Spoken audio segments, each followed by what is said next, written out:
Judy Ann Santos, nilantad ang katotohanan sa pakikipaghiwalay kay Ryan Agoncillo.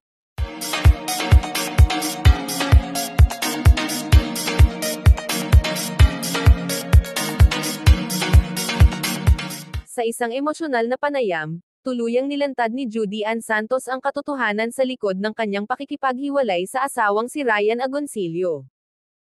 Ayon sa aktres, hindi naging madali para sa kanila ang desisyong ito ngunit napagkasunduan nilang mas makakabuti ito para sa kanilang pamilya.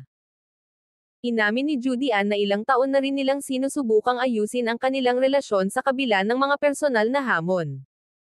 Isa sa mga pangunahing dahilan umano ay ang pagkakaibang lumitaw sa kanilang mga pangarap at pananaw sa buhay.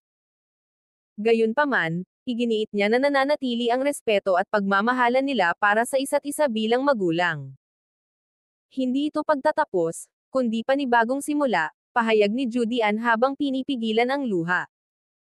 Humingi rin siya ng pangunawa at privacy mula sa publiko sa panahong ito ng kanilang buhay. Si Ryan naman ay naglabas din ng maikling mensahe ng pasasalamat at respeto para sa kanyang dating kabiyak.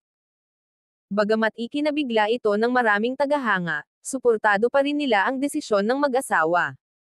Sa ngayon, parehong nakatuon sina Judy Ann at Ryan sa kanilang mga anak at personal na kapayapaan.